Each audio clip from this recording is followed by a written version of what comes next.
Silakan duduk kembali Bapak Ibu Saudara sekalian. Terima kasih untuk tim Praise and Worship. Saya masuk langsung dengan pembacaan firman yang terambil dari Kisah Rasul 7 ayat 19 sampai selanjutnya. Saya bacakan. Raja itu mempergunakan tipu daya terhadap bangsa kita dan menganiaya nenek moyang kita, serta menyuruh membuang bayi mereka supaya bangsa kita itu jangan berkembang. Pada waktu itulah Musa lahir dan ia elok di mata Allah. 3 bulan lamanya ia diasuh di rumah ayahnya, lalu ia dibuang.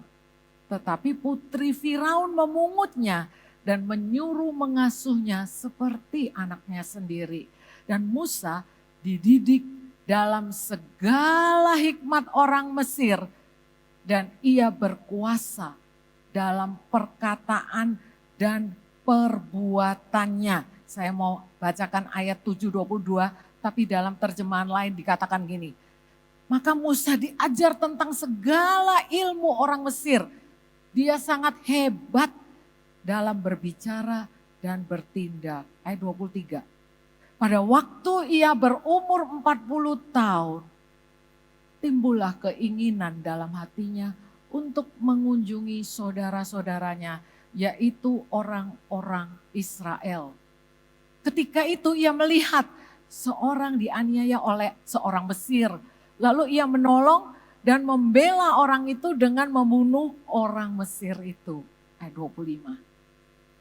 Pada sangkanya saudara-saudaranya akan mengerti bahwa Allah memakai dia untuk menyelamatkan mereka.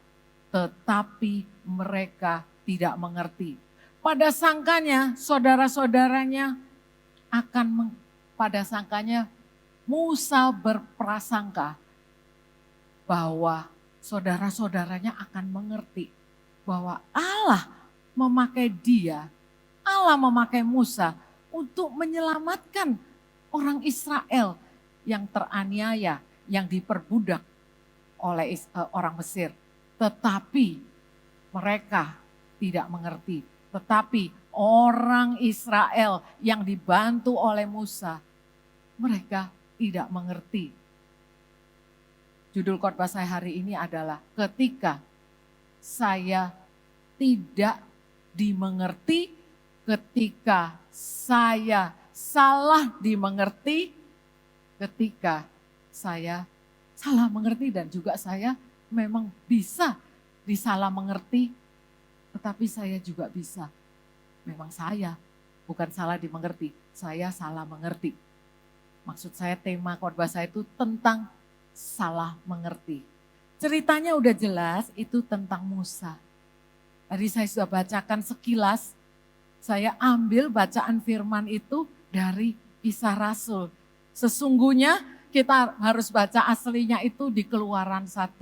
Keluaran 1 ayat 11 dan selanjutnya. Itu cerita lebih komplitnya. Tetapi kenapa saya bacakan dari Kisah Rasul? Karena di situ ada yang tidak disebutkan yaitu soal umur.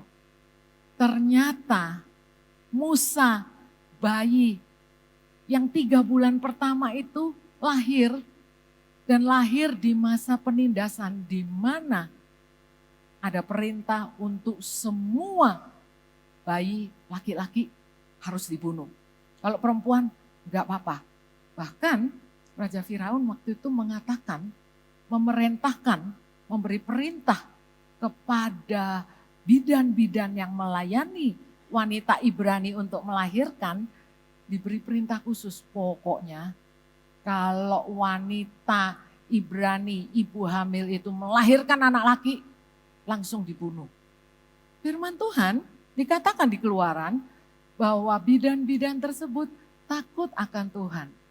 Mereka takut akan Tuhan dan mereka tidak melakukannya. Jadi waktu tahu anak yang lahir orang Ibrani, orang Israel ini laki, dibiarkan hidup.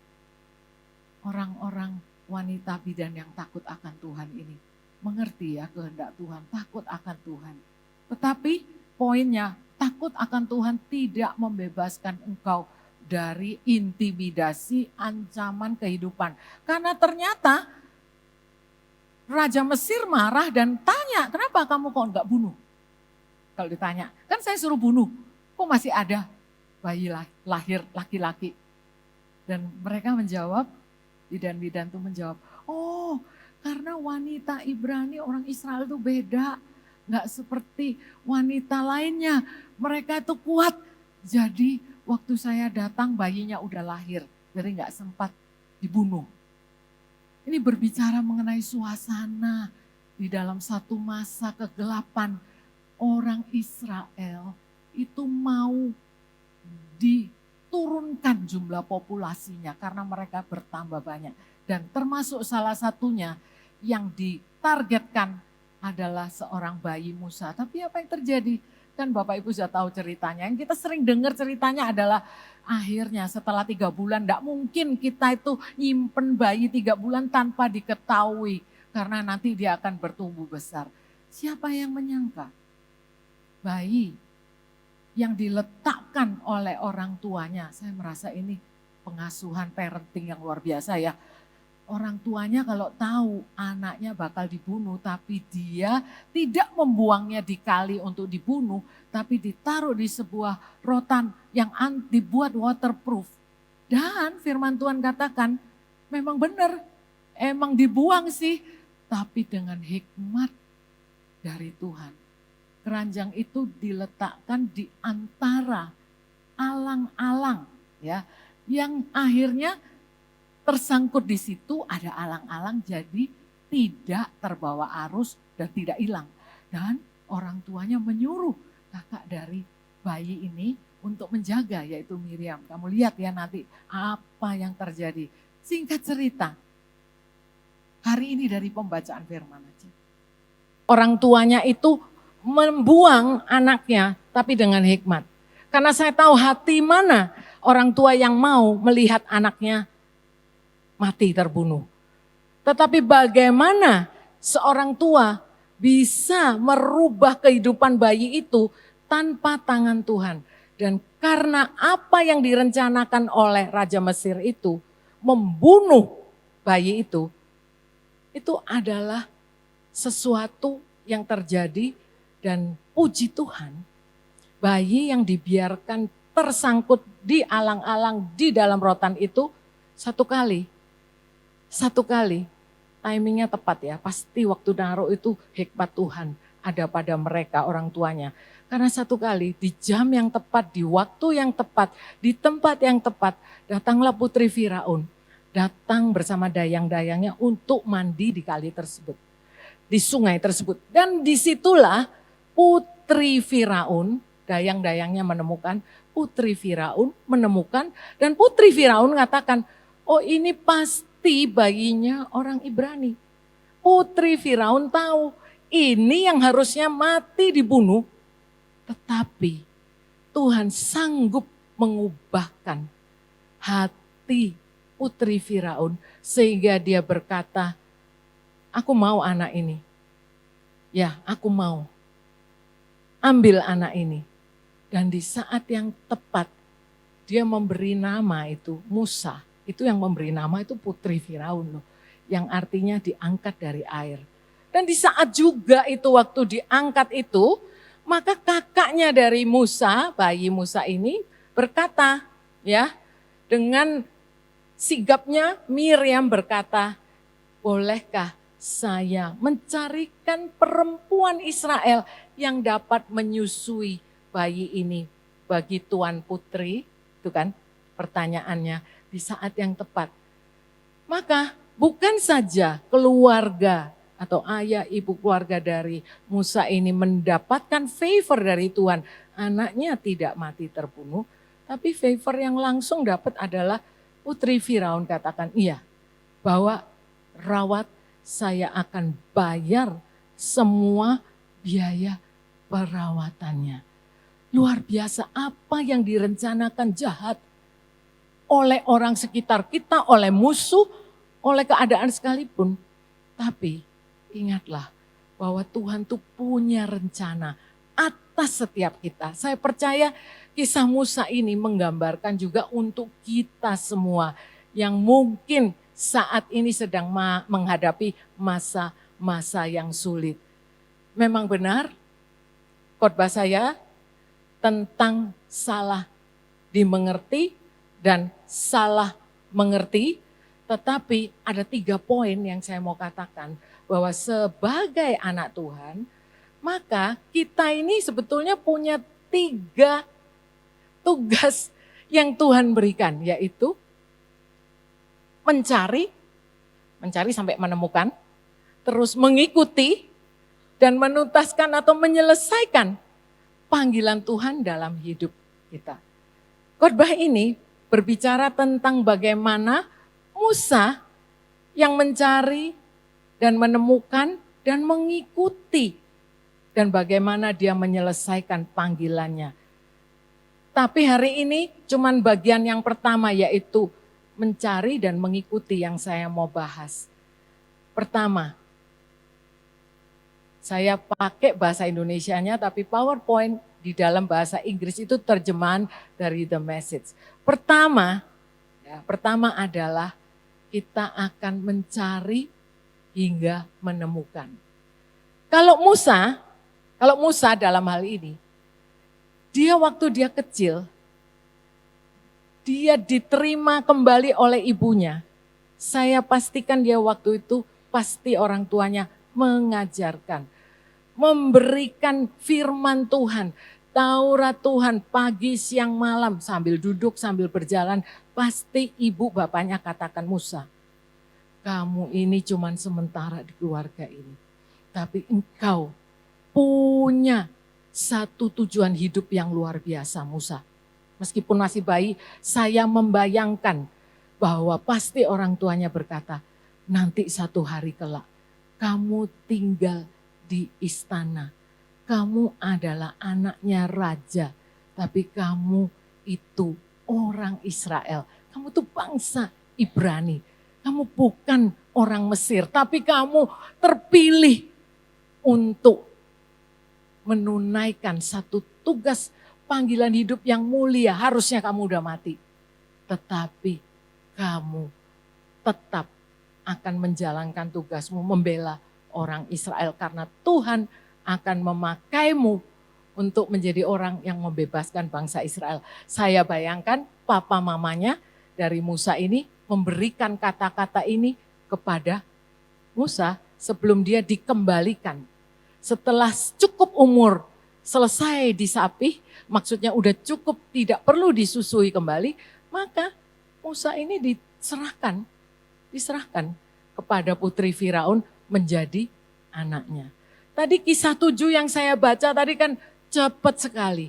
Tapi firman Tuhan berkata, 40 waktu dia berumur 40 tahun berarti benar selama di istana sampai umur 40, betul sesuai firman Tuhan katakan bahwa dia menerima pelajaran, menerima pendidikan yang terbaik sebagai putra di istana Mesir.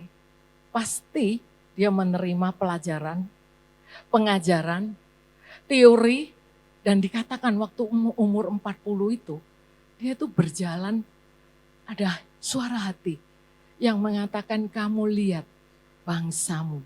Saya percaya itu suara Tuhan. Saya tahu Musa sudah mencari dan menemukan panggilannya. Biar gimana, saya itu orang Ibrani. Pasti Tuhan pakai saya, karena saya ada di istana kok. Tapi kalau bukan saya, siapa yang membela orang yang tertindas, bangsaku sendiri. Itu yang ada di pikirannya. Sehingga satu kali waktu dia lihat memang dalam kisah tadi dikatakan ada orang Mesir yang menindas salah satu saudaranya dikatakan.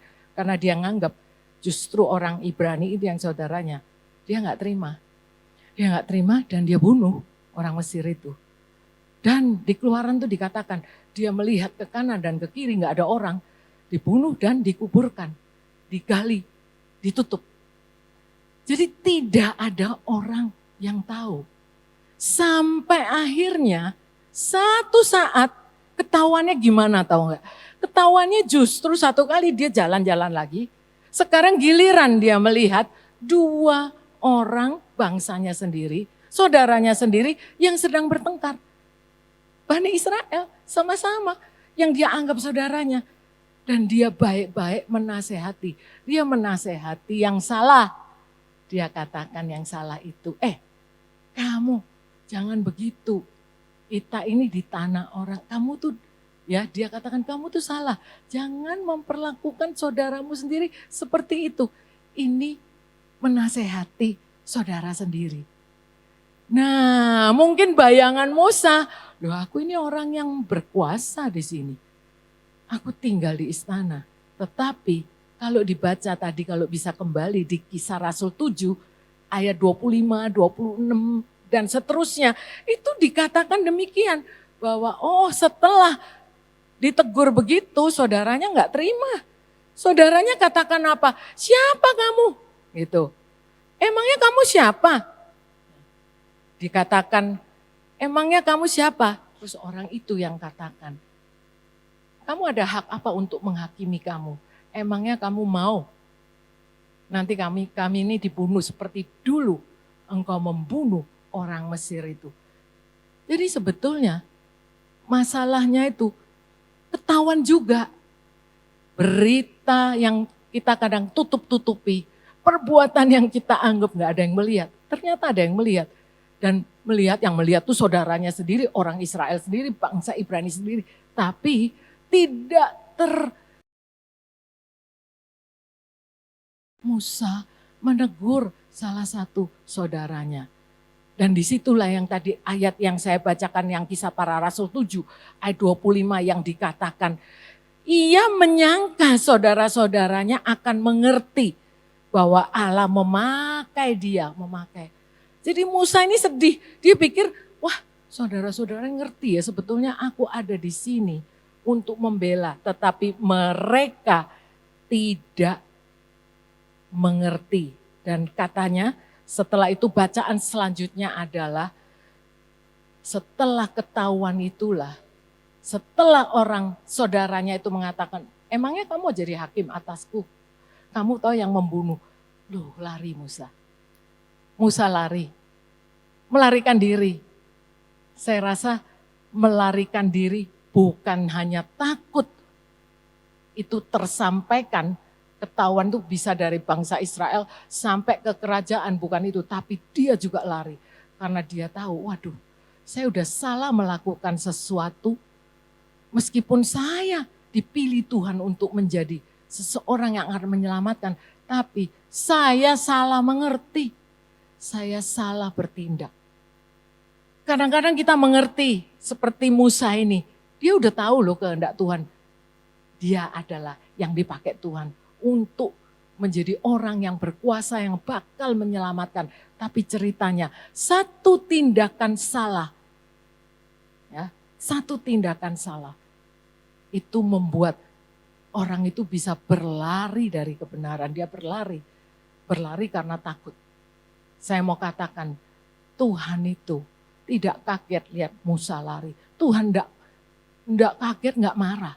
Tapi Musa sendiri yang ketakutan dan saya bayangkan dia mungkin menyesali dirinya. Ini yang terjadi dengan kita. Saya mau katakan kemurahan, kasih setia Tuhan itu besar atas Musa. Dan kasih setia Tuhan, kemurahan Tuhan juga besar atas saudara dan saya. Tapi kebesaran Tuhan, kekuasaan Tuhan itu tidak meniadakan tanggung jawab kita dalam membuat sebuah keputusan. Saya ulangi, Tuhan itu maha baik, Tuhan maha setia, Tuhan itu luar biasa sayangnya dengan kita. Tetapi cintanya Tuhan kepada kita tidak meniadakan tanggung jawab. Kita juga punya tanggung jawab. Kalau kita tahu ini kehendak Tuhan, kita itu juga kadang-kadang manusia yang lemah, manusia yang rapuh. Kita bisa disalah mengerti, tetapi kita juga bisa salah mengerti. Musa juga disalah mengerti, tapi juga salah mengerti. Karena sesungguhnya Tuhan tidak pernah suruh dia membunuh orang Mesir. Dia pikir, wah aku sekarang punya kuasa. Enggak apa-apa, yang penting aku membela yang benar. Kadang-kadang membela yang benar dengan cara yang tidak benar. Akhirnya malah berantakan. Singkat cerita, 40 tahun kemudian, jadi setelah itu dia lari. Umur 40 lah anggap aja ya. Setelah itu dia lari.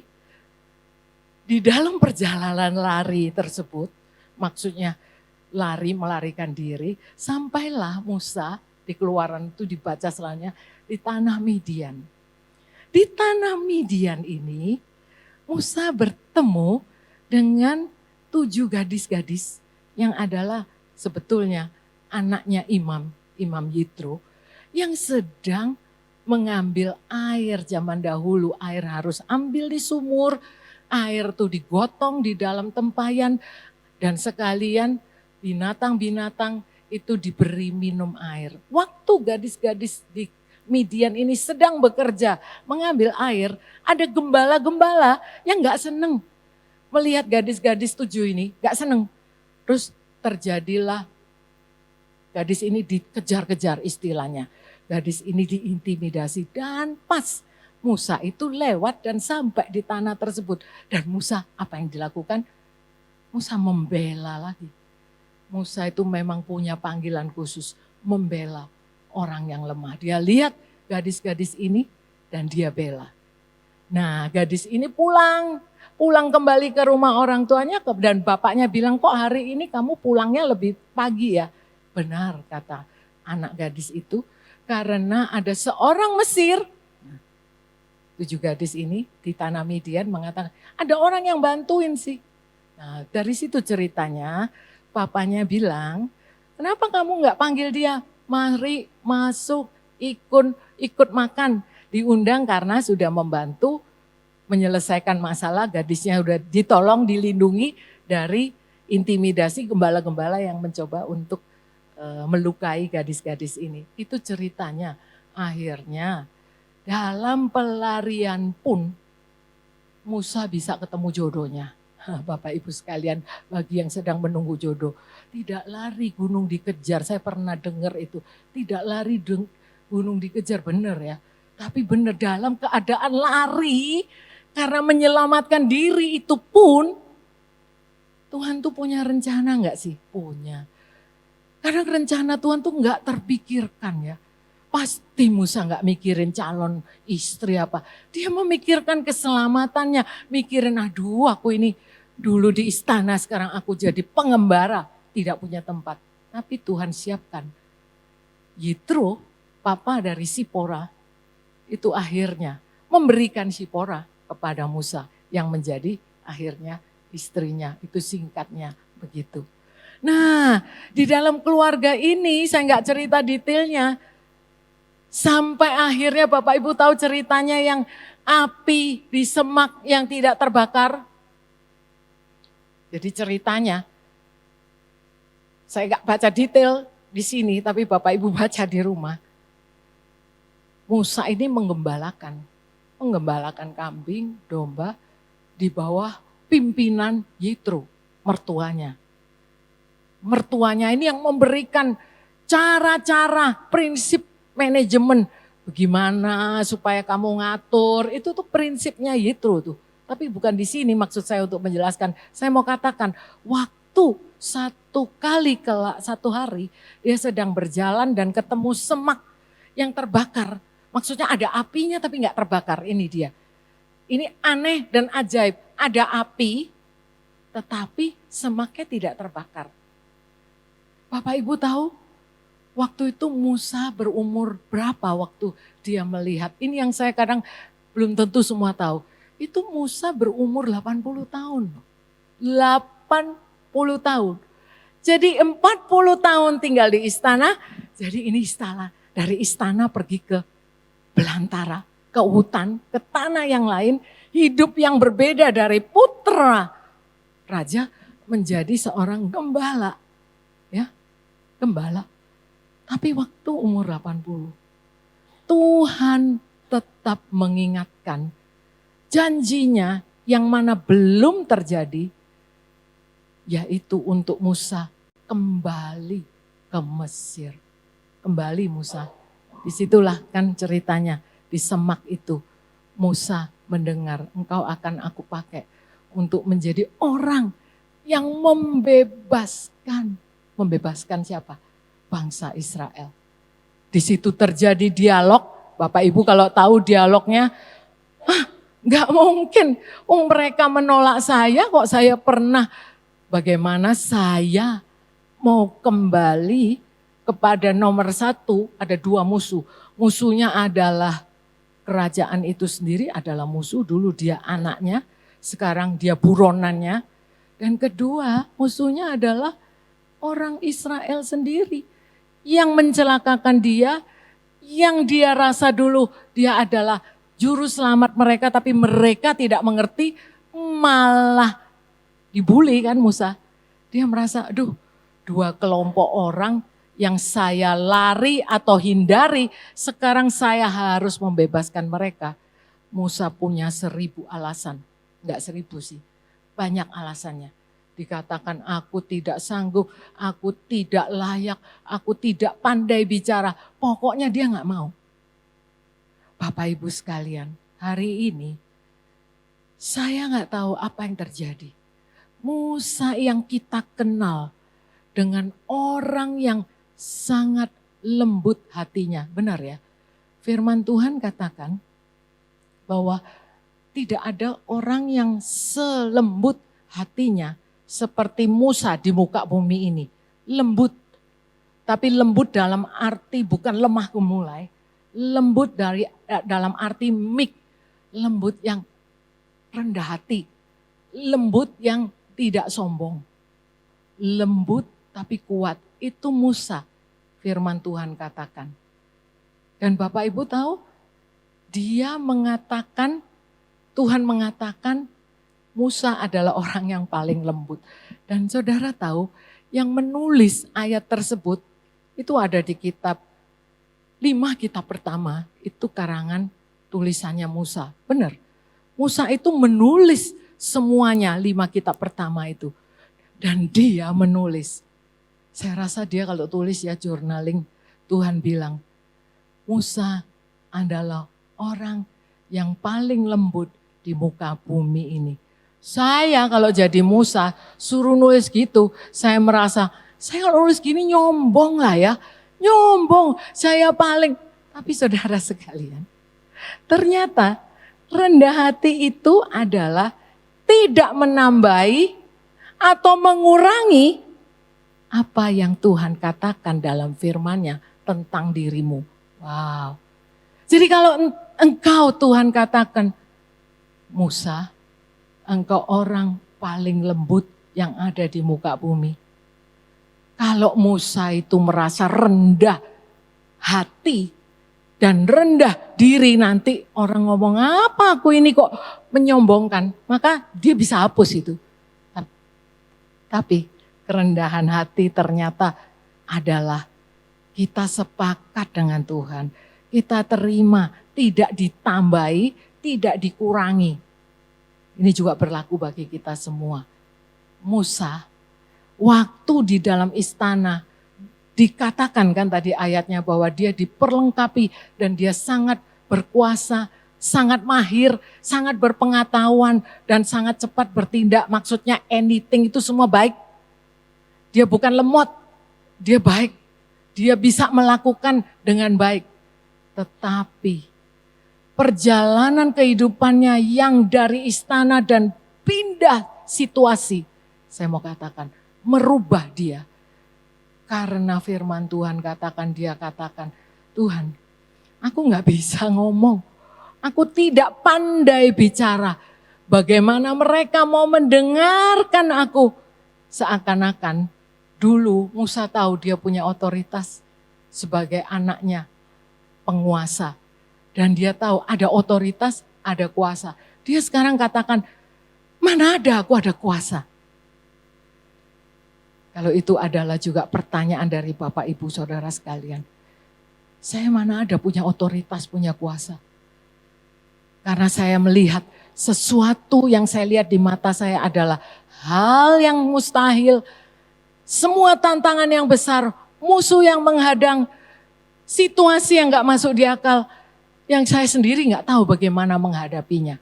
Itu yang ada di pikiran Musa, yang mungkin ada di pikiran kita. Saya suruh kembali ke Mesir. Udah dari mana? Mana mungkin mereka mau ngikutin saya sebagai ketua.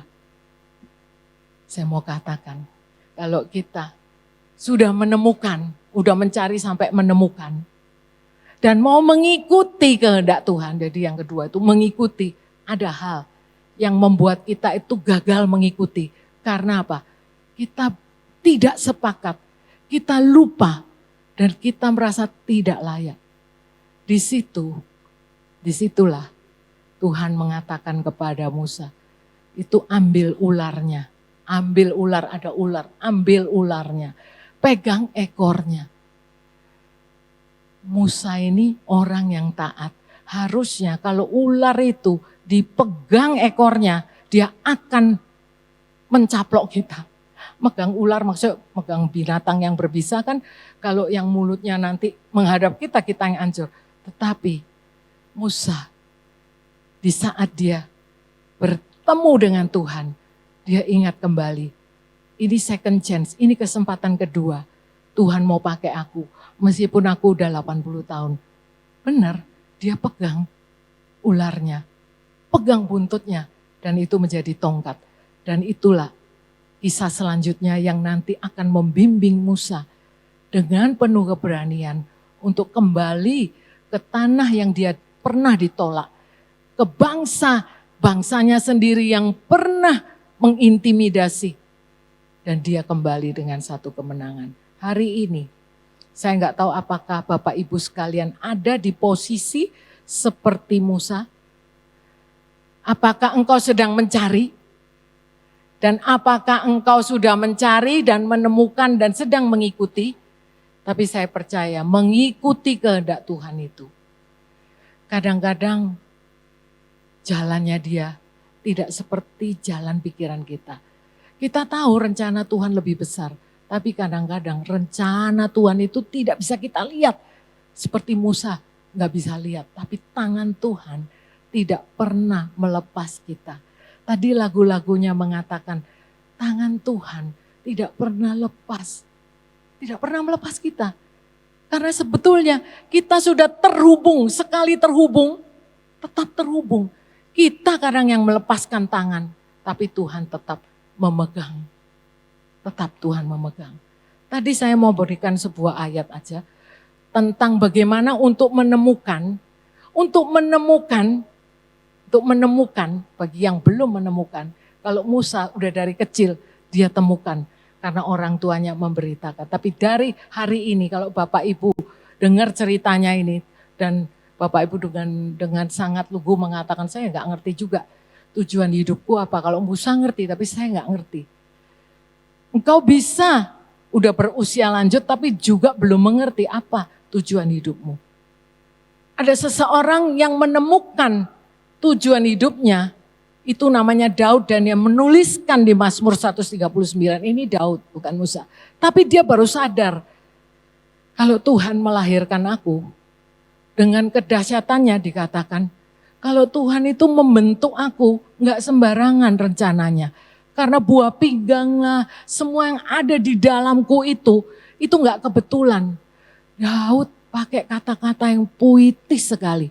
Dia katakan, Tuhan tuh menenun di dalam kandungan ibuku. Menenun butuh detail. Menenun butuh ketelatenan. Pernah menenun crochet, salah satu mesti dibongkar. Daud menemukan satu pemahaman bahwa dia dilahirkan itu bukan sekedar ada dilahirkan orang tua, tapi dia menemukan kata-kata yang sangat membesarkan jiwa justru saat dia dikejar-kejar musuh. Karena dia udah tahu, dia tidak tahu mesti berbuat apa-apa. Waktu dia berdoa, dia menemukan pewahyuan ini. Oh, ternyata kalau Tuhan sampai secara dahsyat, berarti kalau aku lahir ini ajaib saya. Ajaib. Dan dia katakan, jiwaku benar-benar menyadarinya. Jiwaku benar-benar menyadarinya. Daud menyadari bahwa dia diciptakan bukan secara kebetulan. Musa tahu dia harusnya mati, tapi bisa hidup. Dan dari yang membunuh, yang memberi perintah membunuh, dia juga yang mengasuh. Dia tahu bahwa dia sadar, jiwanya sadar, gak main-main. Dan tulang-tulangku tidak terlindung bagimu. Jadi maksudnya adalah Tuhan tuh gak cuman mengerti, menciptakan.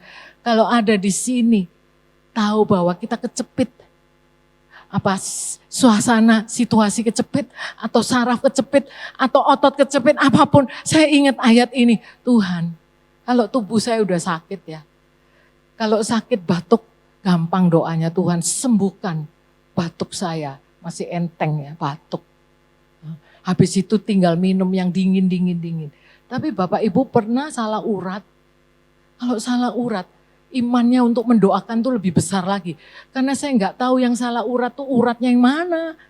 Apakah ototnya atau uratnya? Ini dia. Ada kabar baik. Engkau tidak bisa menemukan uratmu yang tercepit, ototmu atau apa. Tapi Tuhan tahu. Karena Tuhan menciptakan dengan detil. Finding the purpose, menemukan tujuan hidup dimulai saat kita menyadari siapa kita. Dilahirkan dari orang tua tapi jelas saya punya tujuan hidup. Tidak perlu menyesali saya dilahirkan dari keluarga yang tidak saya sukai. Dari keluarga yang tidak saya harapkan. Tidak peduli. Puji Tuhan engkau dilahirkan dari keluarga yang mengasihi, menerima.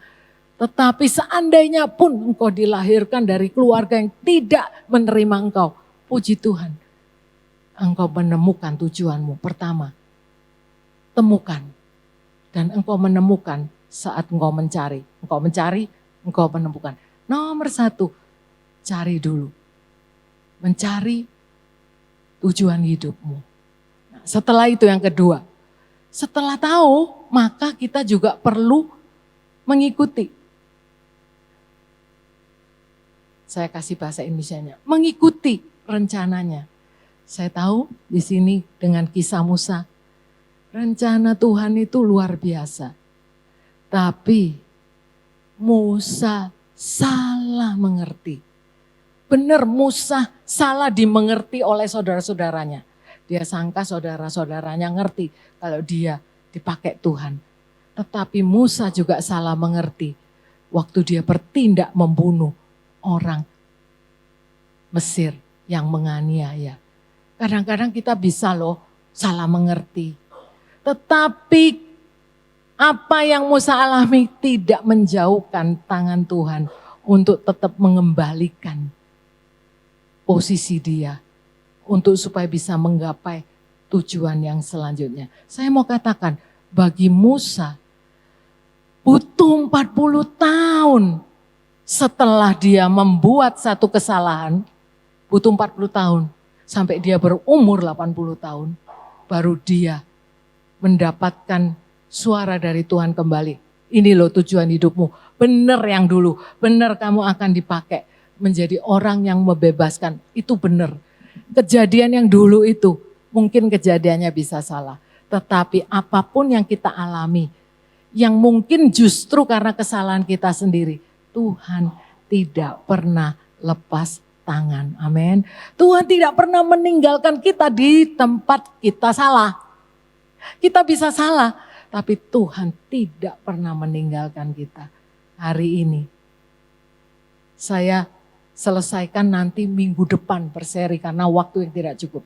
Saya mau katakan, mencari, menemukan, dan mengikuti itu dulu aja. Engkau perlu mencari hingga menemukan, dan engkau menemukan, setelah engkau menemukan, engkau mengikuti. Hari ini saya nggak tahu juga apa yang terjadi di dalam kehidupan saudara sekalian. Bahwa engkau sangat berharga. Kalau Tuhan yang sama yang telah memanggil, memelihara, melindungi, dan memilih Musa untuk menjadi seseorang dengan tujuan hidup untuk membebaskan bangsa Israel. Sehingga tercatat di dalam kitab perjanjian baru apa yang dia sebagai pahlawan iman. Maka saya percaya kita juga Tuhan panggil dengan tujuan yang sangat spesifik. Pasti tujuannya untuk semua orang itu sama, yang spesifik. Tujuannya adalah satu, kembali terhubung dengannya. Karena dengan kita terhubung dengannya, kita bisa menerima apa yang sebetulnya membuat kita bisa melakukan dengan baik, yaitu rancangannya. Rancangannya ada setelah kita terhubung, ini rancangan. Tapi kalaupun kita sudah salah langkah, kalaupun kita pernah salah mengerti Tuhan, Tuhan tidak pernah lepas tangan. Kalaupun kita karena salah jatuh di dalam satu situasi yang seperti Musa lalui, dari istana ke gurun pasir, dari putra raja menjadi gembala. Itu bukan sesuatu yang memalukan. Karena apa? Rencana Tuhan akhirnya bukan soal istana, bukan soal lokasi di hutan, di tanah yang gersang, bukan, karena Musa pun melalui jalur-jalur yang dia harus lalui. Tapi saya percaya kita punya rencana yang abadi, rencana Tuhan itu kita punyai. Cuman kita nggak mengerti. Hari ini biarlah kisah awal ini mengingatkan kita untuk kagum pada pencipta kita. Meskipun kita ditolak, ya, tidak dihargai dengan orang-orang, dengan saudara sendiri, dengan siapapun, penolakan-penolakan itu engkau rasakan. Tetapi jujur, Tuhan tidak pernah menolak. Kadang-kadang karena kita keseringan merasa tertolak, kita tuh membuat asumsi Tuhan juga menolak. Ini sangat manusiawi. Yang nolak itu manusia. Yang nolak itu musuhmu. Yang nolak bahkan musuh dalam selimutmu. Saudara, terkasih, keluarga. Tapi Tuhan tidak pernah menolak. Firman Tuhan katakan, engkau berharga, aku memilih, aku menguduskan engkau, aku membuat engkau untuk menjadi umat pilihan, menjadi pribadi yang misinya khusus. Dan hanya engkau yang bisa menuntaskan. Hari ini biarlah kita kembali menyadari belum selesai nih. Hidup ini belum selesai. Meskipun kita sering ke adijasa, kita telah punya saudara, keluarga yang telah meninggalkan kita karena meninggal dunia. Tapi kita yang masih ada di tempat ini belum selesai. Oleh sebab itu kalau belum selesai, tidak pernah terlambat untuk menemukan tujuan hidupmu. Amin. Mari kita berdoa. Saya undang para musisi untuk menyanyikan lagu yang tadi saya minta. Bapa Surgawi, kami mengucap syukur hari ini. Firman-Mu telah disampaikan. Kami tahu kami adalah orang yang sama yang seperti dialami oleh Musa. Kami lemah, kami rapuh. Tetapi dalam kelemahan kami, di dalam Kristus Yesus kami dikuatkan. Karena kami dipilih, kami dikuduskan, kami diangkat menjadi anak-Mu sendiri. Dengan satu tujuan supaya akhirnya kami bisa memberitakan perbuatan-perbuatan-Mu yang besar. Yang telah menarik kami keluar dari sesuatu tempat kegelapan. Dan kami menjadi terang yang menerangi dunia. Terima kasih Tuhan kalau kasih-Mu tuh tak berkesudahan. Tangan yang sama yang memegang Musa, yang melindungi Musa, tangan yang sama yang juga melindungi kami. Supaya kami hidup berkenan di hadapan-Mu dan bisa memuliakan Engkau. Sehingga kami bisa memuliakan nama Tuhan. Kami bisa mengingat kebaikan Tuhan. Betapa kami sering lupa Engkau yang tidak pernah meninggalkan kami ada di dalam kami. Tuhan yang menyertai kami. Kalau Engkau ada di pihak kami, siapakah yang bisa melawan kami? Tapi seringkali kami lupa.